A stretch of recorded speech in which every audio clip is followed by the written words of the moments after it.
We are praying for the EO to free all those who are under EO. We are in solidarity with them. Again, prayer to support them. Okay?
After this, kita nak pergi ke Bukit Aman because we want to check the status of Dr Jeyakumar. Okay. Selepas ni kita nak pergi ke Bukit Aman because kita tadi tunggu 4 jam, we did not get any feedback. So our lawyer dengan kita akan pergi ke Bukit Aman selepas ini. Boleh? Bebas, bebas. Bebas, bebas. Bebas tahanan. Bebas tahanan. Manso, manso. Manso, manso. Manso EO. Manso EO. Bebas, bebas. Bebas, bebas. Bebas tahanan. Bebas tahanan. Okey, kita bagi dia announce. Lepas dia announce, kita tepuk tangan boleh? Boleh.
Okey.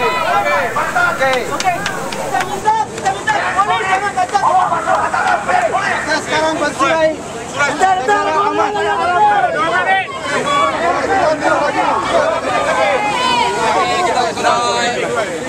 pergi ke Bukit Aman. Okay, come. Who is collecting the candle?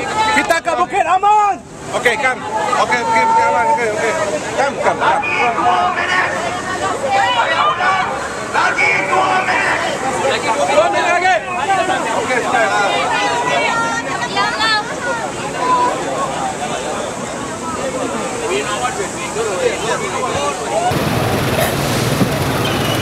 Anggota petugas, pastikan kelancaran trafik. Pastikan kelancaran trafik.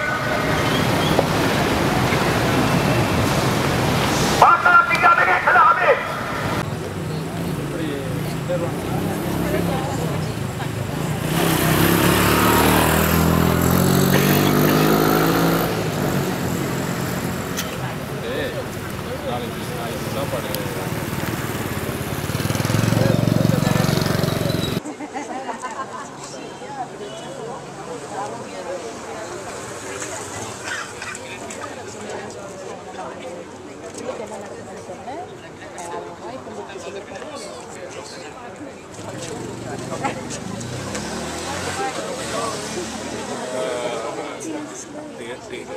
According to the notification, but not being detained yet. They are being detained and we are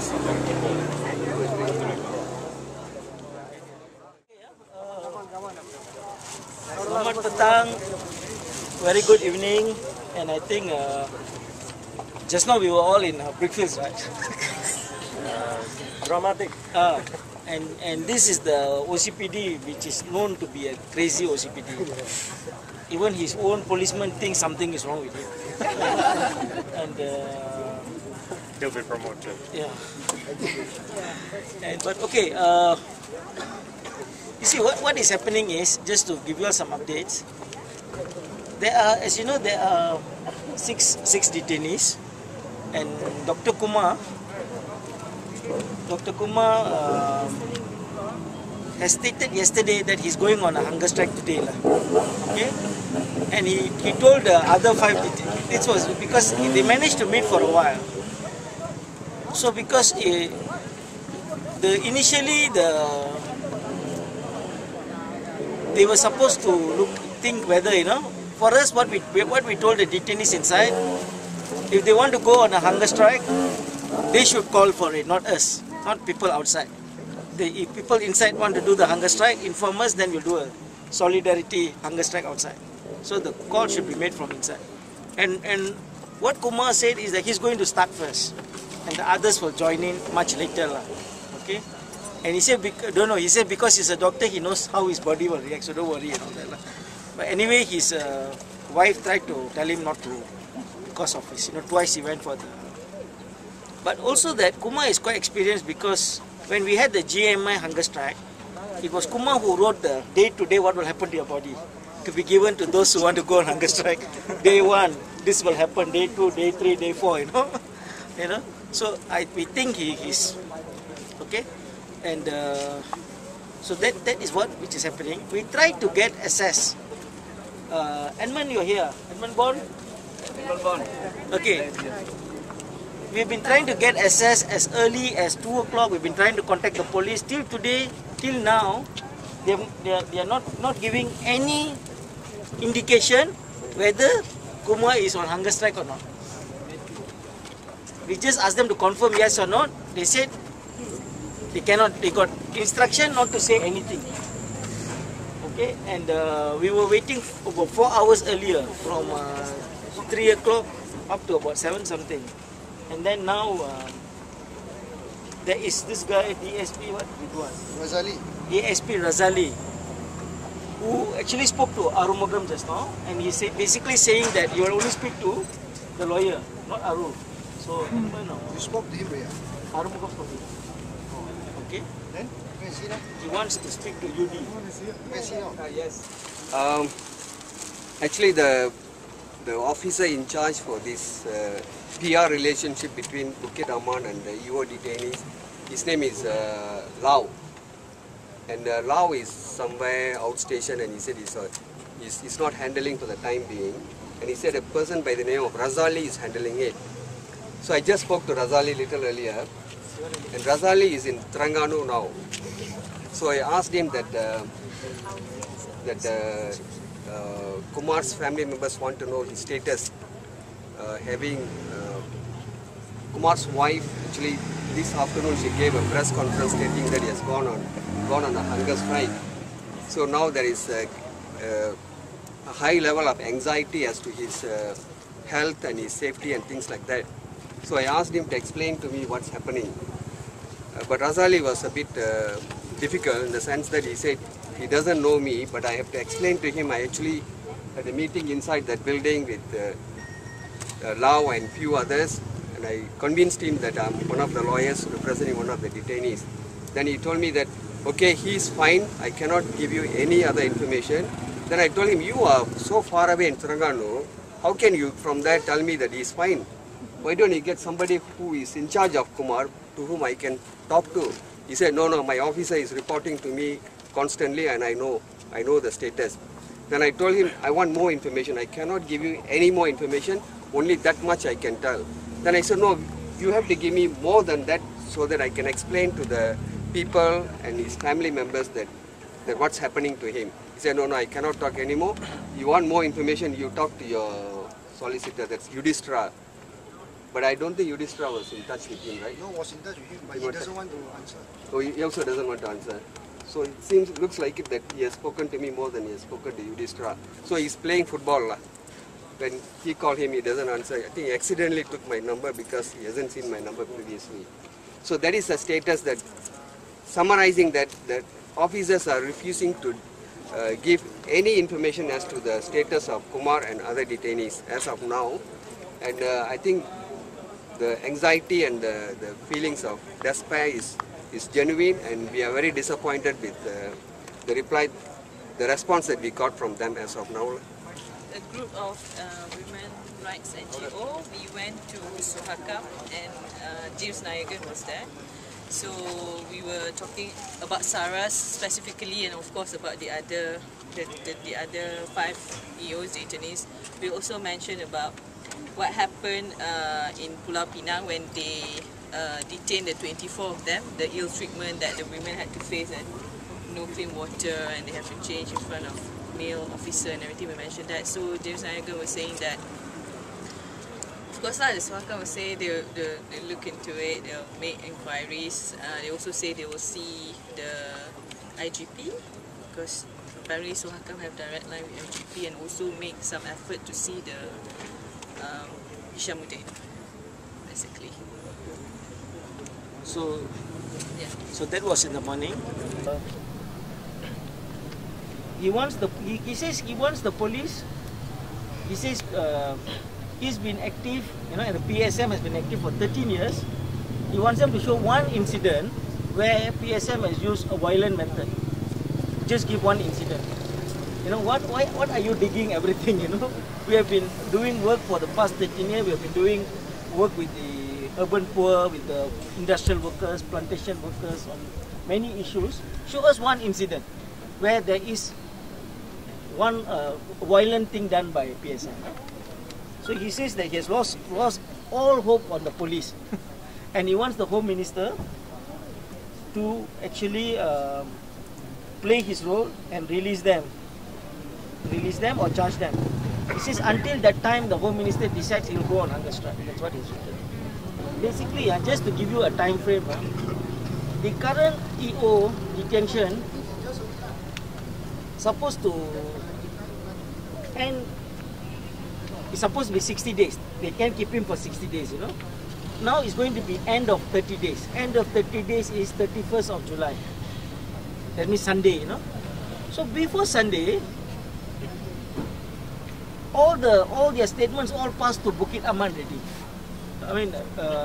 Passed to the IGP. Okay, Alu. As of 9:35, Razali confirms that Jeyakumar declined lunch and dinner. And he says his condition is okay. As of 9:35 just now.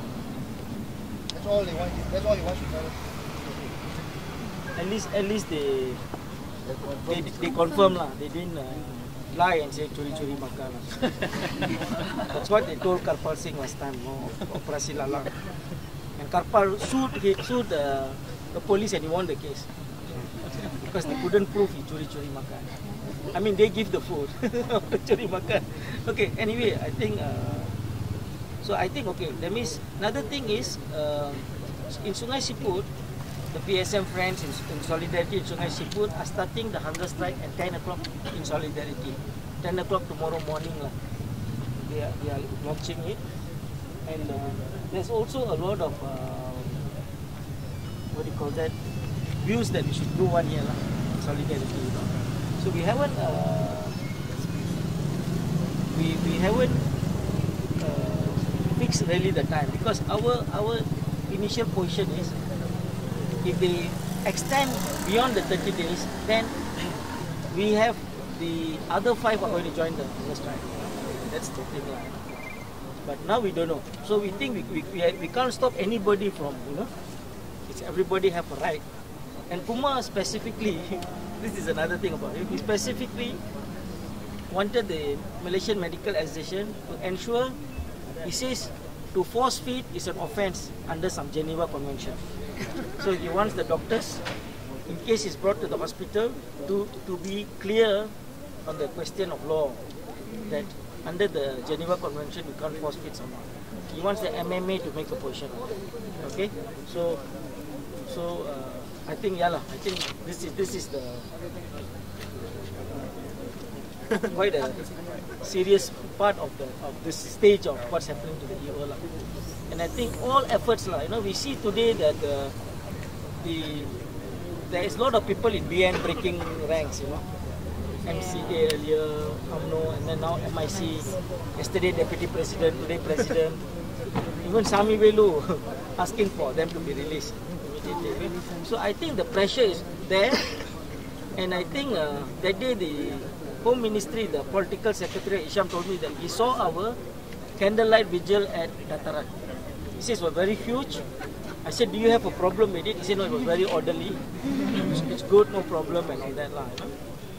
So that is the thing. So tomorrow we are going to submit a memorandum to the United Nations. Okay, at 3 o'clock. Tomorrow 3 o'clock, UN office at Damansara. Okay, at Damansara UN office. We're going to submit the memorandum. 10 o'clock morning in Sungai Siput, there will be a solidarity this one. Our lawyers have particularly asked SS to meet them tomorrow. So far, it has been denied. Okay. The other day, you know, they've been telling they kept telling us that you all are not writing in. We write in, you should get the receipt. Another information is all the books which the PR office took very nicely from us, took photograph, everything. None of this was passed to them. Okay. So we basically can't trust the police. So we have passed all that.